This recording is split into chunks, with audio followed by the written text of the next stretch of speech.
दूसरी माता ब्रह्मचारिणी, बोलो ब्रह्मचारिणी माँ भवानी की जय हो।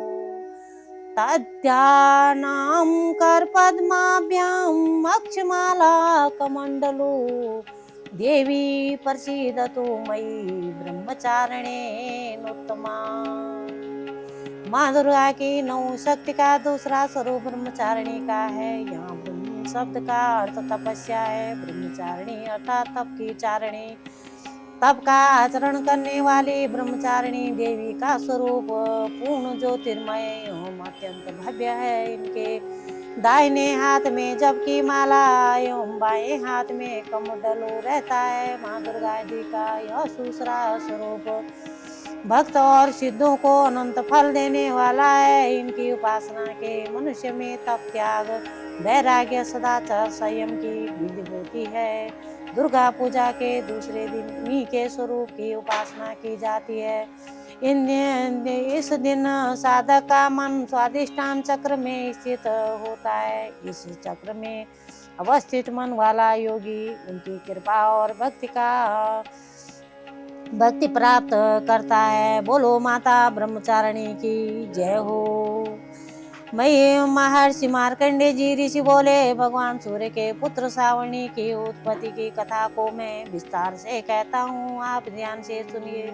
सूर्य की स्त्री छाया से उत्पन्न सावणी जगजननी माँ माया की कृपा से जैसे जैसे मनंतर के अधिपति बने, वह विशिष्ट कथा सुनिए। प्राचीन काल में स्वारोचिस मनंतर के चैत्रवंशी राजा सुरत समस्त पृथ्वी के चक्रवर्ती राजा हुए प्रजा का अपने पुत्रों की भांति पालन करते थे। यवन राजाओं से राजा सुरत की शत्रुता हो गई। दुष्टदलन राजा सुरत से उनका भयंकर युद्ध हुआ और थोड़ी सेना होने के कारण यवन राजाओं ने सुरत को हरा दिया। तदंतर राजा अपने नगर में आकर राज्य करने लगा, तो भी अन्य शत्रु राजाओं ने राजा सुरत पर चढ़ाई कर दी और नगर में भी दुराचारी मंत्रियों ने राजा का कोष, सैन्य तथा समस्त वस्तुएं छीन ली। तब राजा हार कर अकेला ही घोड़े पर सवार हो शिकार खेलने के बहाने घोर जंगल में चला गया। वहाँ उन्होंने महर्षि मेघा का सुंदर आश्रम देखा, तो अहिंसक सिंह आदि पशुओं द्वारा तथा शिष्यों और मनुष्यों से शोभित था। वहाँ बैठे हुए महर्षि मेघा को राजा सुरत ने नमस्कार किया और मुनि से उचित सत्कार पाकर उसी आश्रम में रहने लगा। कुछ काल के बाद फिर वो अपने राज्य तथा प्रजा की चिंता से विचारने लगा कि जिस राज्य को मेरे पूर्वजों ने भली भांति चलाया और प्रजा का पालन किया, वो आज मुझसे दूर चला गया। वे दुष्ट मंत्री राज्य का पालन धर्म नीति के अनुसार कर रहे होंगे या नहीं, और मेरा मुख्य हाथी भी दुश्मनों के वश में हो जाने से क्या क्या कष्ट भोगता होगा। जो आज्ञाकारी नौकर नित्य प्रसन्नता से धन और भोजन प्राप्त करते थे, अब उन दुष्ट राजाओं के आश्रय में रहकर कष्ट पाते होंगे। मंत्री राज्य के धन को कुमार्ग में व्यर्थ ही अपव्यय करते होंगे। जो धन मेरे पूर्वजों ने बड़े कष्ट से संग्रह किया था, सो नष्ट हो गया होगा। इस प्रकार वह राजा राज्य की सभी बातों की चिंता करने लगा।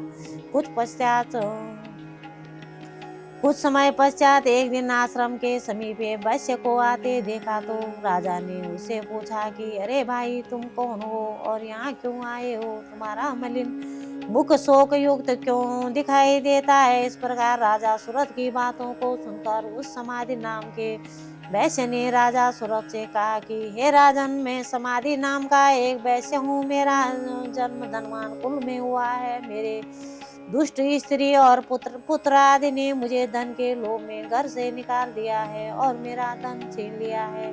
मैं धन, स्त्री, पुत्र से रहित हूँ। अब अकेला दुखी होकर इस वन में आया हूँ। मुझे अपनी स्त्रियों बंधुओं की कुछ पता नहीं है। मैं यहाँ रहने के कारण अपनी स्त्री, पुत्र और स्वजनों की परिस्थिति को नहीं जानता कि वे इस समय अपने स्थान पर सुखी हैं या दुखी। मैं यह भी नहीं जानता कि मेरे पुत्र सदाचारी हैं या व्यभिचारी। राजा बोला, जिन स्त्री पुत्रादि ने तेरे धन संपत्ति को छीन लिया है, फिर उन्हीं के स्नेह में तेरा मन क्यों जाता है? वैसे बोला, आपने मेरे विषय में जो बातें कही वो वास्तव में सत्य हैं, परंतु मैं क्या करूं, चित्त में कठोरता उत्पन्न नहीं होती। जिन पुत्रादि ने धन के लोभ में मैं आकर मुझे घर से निकाल दिया है, मेरा चित्त फिर भी उन्हीं से आसक्त होता है। मैं क्या करूं, इन स्वजनों के निर्मोही होने पर भी मेरे मन में उनके प्रति प्रेम है। मार्कंडेय ऋषि बोले, हे द्विज श्रेष्ठ, तत्पश्चात राजा सुरथ और समाधि वैश्य दोनों मिलकर मेघा मुनि के आश्रम जाकर प्रणाम करके बैठ गए और मेघा ऋषि से कथा प्रसंग करने लगे। राजा बोले, हे भगवान, मैं आपसे एक बात पूछना चाहता हूँ, आप कृपा करके बताओ। हे महाराजा, मेरे मन बस में नहीं है, इसे मुझे दुख है गए हुए राज्य तथा अन्य सभी स्त्री पुत्र बांधवों की ममता मुझे अभी तक बनी हुई है। हे मुनिश्रेष्ठ, यह जानते हुए भी मेरा स्नेह उनसे अज्ञानियों की भांति विशेष बढ़ता जाता है और इस समाधि वैश्य को इसके स्त्री पुत्रादि ने त्याग दिया है तथा इसे घर से निकाल दिया है। यह भी उनमें अत्यंत आसक्त रहता है। इसी तरह हम दोनों बहुत दुखी हैं। हे महाभाग, उनके दोषों को जानते हुए भी हम दोनों का हृदय उनके प्रति ममता से आसक्त रहता है। इतना ज्ञान होते हुए भी ऐसी ममता क्यों है? हम दोनों को अज्ञानियों की भांति मूढ़ता क्यों उत्पन्न हो रही है? महर्षि मेघा ने कहा, समस्त जंतुओं को जानने योग्य ज्ञान होता है। हे महाभाग, सभी प्राणी पृथक पृथक होते हैं। कोई दिन में नहीं देखते तो कोई रात में नहीं देखते और कोई दिन रात्रि में समान दृष्टि से देखते हैं। पुरुष ज्ञान युक्त है, यह सत्य है, इसमें संदेह नहीं। केवल इसमें ही नहीं, सभी पशु पक्षी मृग आदि में भी मनुष्य की भांति ही ज्ञान होता है। यह स्थूल ज्ञान होता है। जैसे मनुष्यों में आहार आदि की इच्छा उत्पन्न होती है, वैसे ही पशु पक्षी आदि में भी आहार विहार निद्रा और मैथुन आदि की इच्छा उत्पन्न होती है। ज्ञान होने पर भी पक्षियों को तो देखो, भूखे होने पर भी ममता बस अपने बच्चों को चोंच में स्नेह से चुगा देकर प्रसन्न होते हैं। हे राजन, मनुष्य भी अपने पुत्र पौत्रों से इसी भांति बर्ताव करते हैं। वह पालन पोषण इस इच्छा से करते हैं कि जब हमारी वृद्धावस्था आएगी तब हमारा पालन पोषण वे करेंगे। क्या तुम यह नहीं देखते कि पुत्रादि उनका भरण पोषण अभी करें तो भी माता पिता करते ही हैं, क्योंकि विश्व की स्थिति को रखने वाले महामाया के प्रभाव से वे मोह के गड्ढे में डाल दिए गए हैं। इसमें कोई आश्चर्य नहीं है, क्योंकि यह भगवान विष्णु की योग निद्रा है, जिससे संसार मोहित हो जाता है। यही भगवान की महामाया है।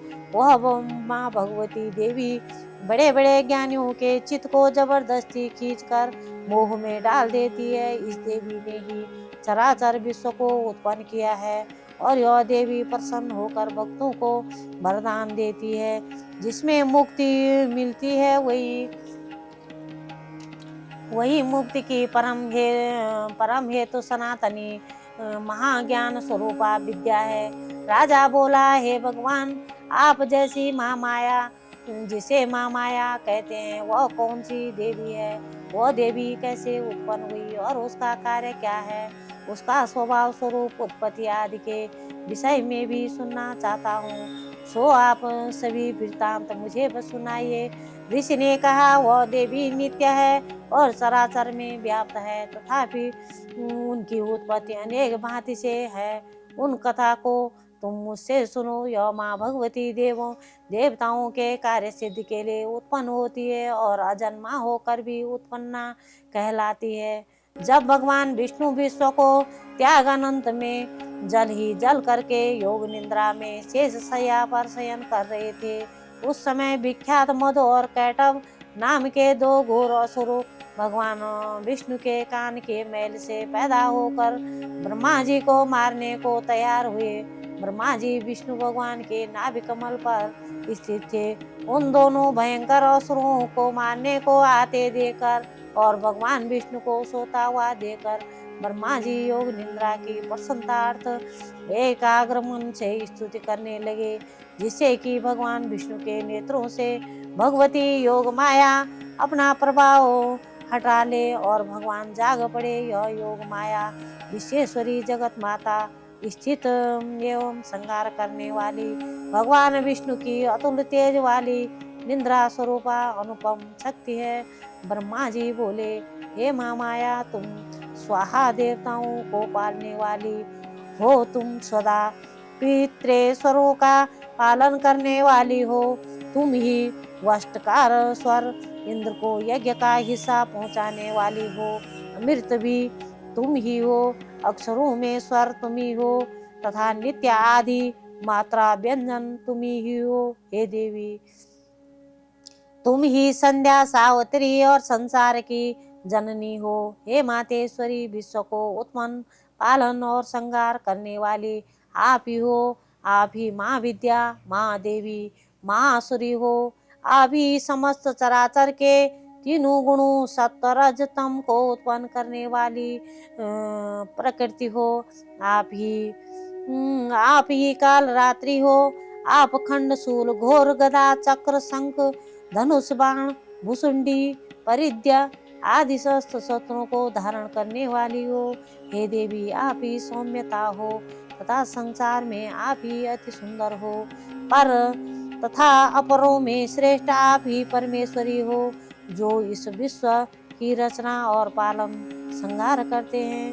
उन भगवान विष्णु को आपने अपनी निद्रा के बस में कर लिया है। फिर भला बताइए कि कौन आपकी प्रार्थना करने में समर्थ है, जबकि आपने भगवान विष्णु ईशान शंकर तथा मुझसे यह शरीर ग्रहण कर लिया है। आप तो अपने प्रभाव से स्वयं प्रकाशित हो। मद और कैटव नाम के इन महादुष्टों को आप मोह लीजिए और विश्वपति भगवान विष्णु को जगाइए। इन दोनों असुरों का संहार करने के लिए भगवान को बुद्धि दीजिए। ऋषि बोले, इस प्रकार जब ब्रह्मा जी ने मद और कैटव असुरों के संहार के लिए तथा भगवान विष्णु को जगाने के लिए तामसी देवी की प्रार्थना की, तो उसी समय भगवान विष्णु के नयन, मुख, नाक, भुजा, हृदय और वक्षस्थल से निकलकर अव्यक्त योग माया उपस्थित हो गई और योग निद्रा से भगवान जाग गए। तदंतर भगवान विष्णु ने उन पराक्रमी वीर्यवान मद और कैटव असुरों को देखा, जिनकी ब्रह्मा जी को खाने के लिए आंखें लाल हो रही थी। तब भगवान विष्णु ने शेष शैया से उठकर उन असुरों से 5000 वर्ष तक बाहु युद्ध किया। अति बलशाली महाउत्पन्न दोनों असुरों को महामाया ने मोहित कर रखा था। अतः दुष्टों ने भगवान से कहा कि आप हमसे वरदान मांगो। भगवान ने कहा, यदि तुम मुझ पर प्रसन्न हो तो मेरे हाथों तुम्हारी मृत्यु हो।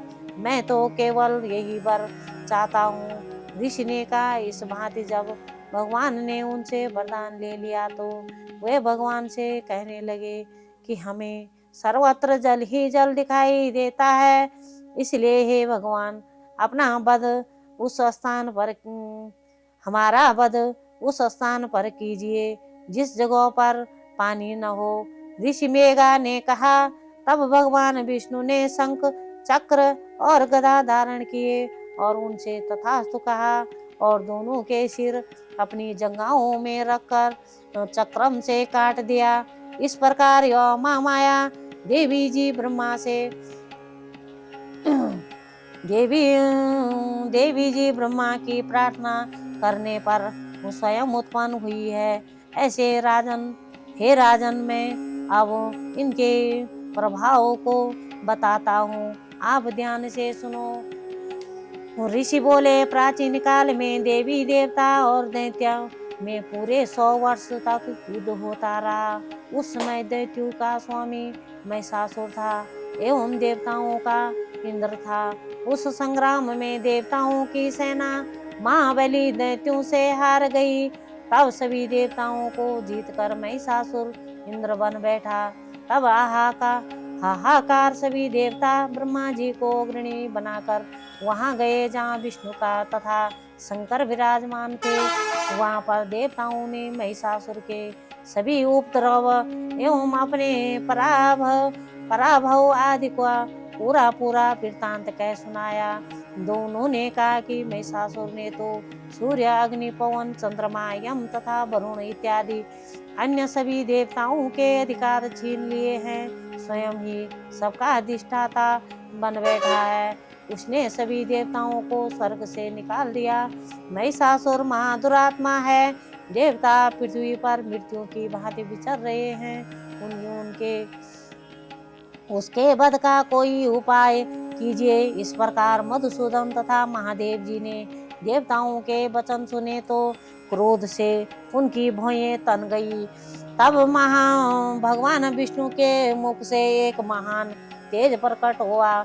इसी प्रकार ब्रह्मा तथा शंकर के मुख से तेज प्रकट हुआ। दूसरे इंद्र आदि देवताओं के शरीर से भी महान तेज प्रकट हुआ। तब सभी तेज मिलकर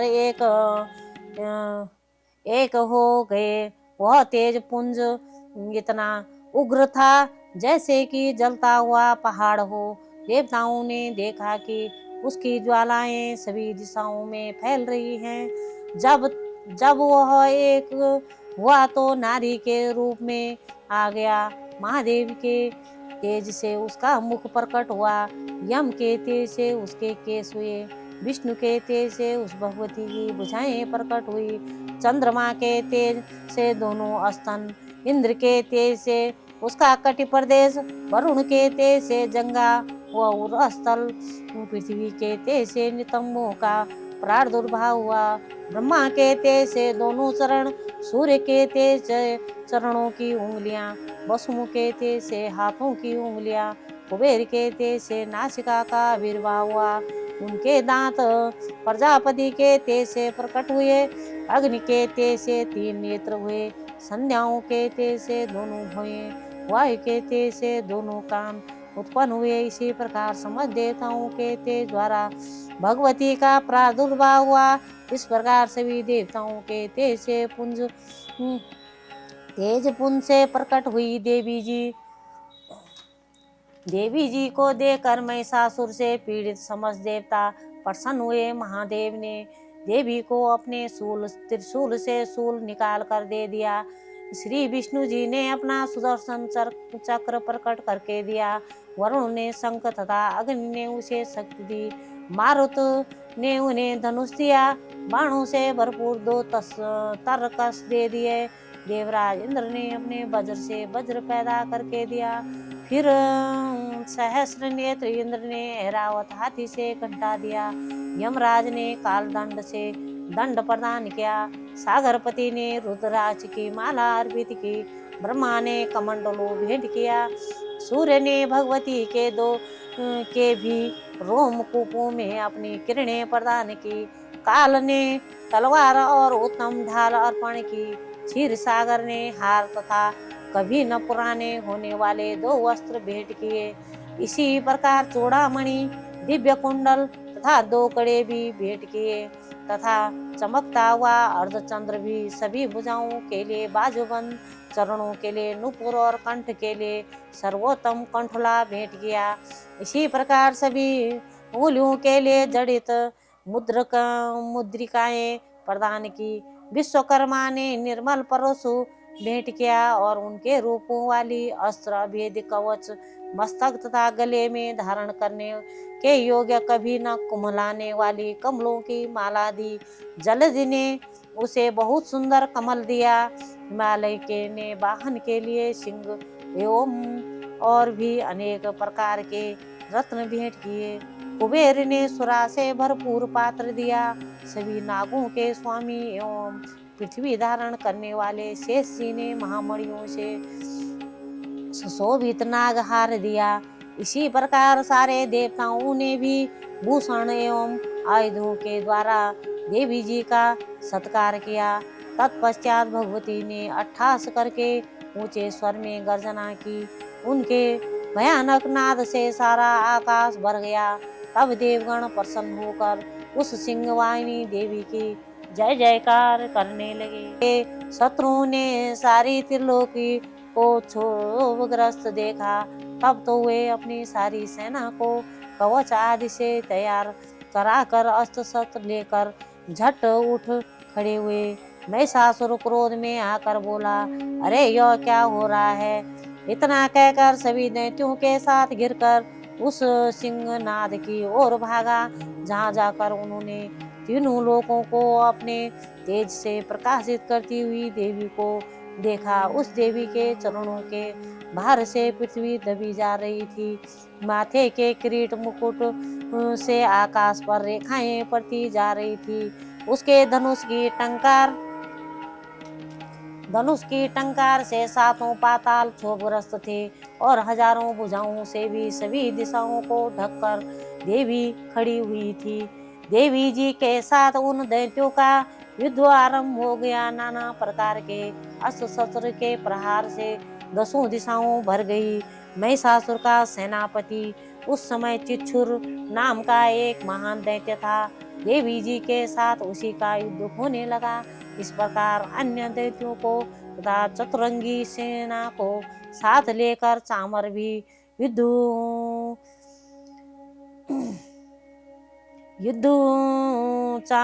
युद्ध करने लगा। 60,000 रथियों को साथ लेकर उदग्र महादैत्य भी युद्ध में प्रवृत्त हो गया। महाहनु दैत्य 5 करोड़ रथियों के साथ युद्ध में आ गया। 60 लाख रथियों से आवृत वास्कल दैत्य युद्ध में उतर पड़ा। पारिवारित दैत्य हाथी एवं घोड़ों के अनेकों सवार के समूह से घिरा हुआ रथियों को साथ लाकर देवी जी के साथ युद्ध करने लगा। उस रणांगन में स्वयं महिषासुर भी रथों, हाथियों एवं अश्वों की सेनाओं से घिरा खड़ा था। तोमर, बिंदीपाल, शक्ति, मूसल, परशु, पट्टिटस, खंड आदि शस्त्रों से युद्ध में देवी जी के साथ युद्ध करने लगे। कुछ दैत्यों ने देवी जी पर शक्तियां छोड़ी एवं दूसरों ने पास में के। तब चंडिका देवी ने अस्त्र शस्त्रों की वर्षा करके उन्हें तोड़ डाला। इधर देवी जी का बाण सिंह भी क्रोध में आ गया। अपने गर्दन के बाल हिलाता हुआ दैत्यों की सेना में इस प्रकार घूमने लगा जैसे कि वन में अग्नि फैलती जा रही हो। इस युद्ध भूमि में युद्ध करती हुई अंबिका ने जितने श्वास छोड़े वे ही झटपट सैकड़ों हजारों गणों के रूप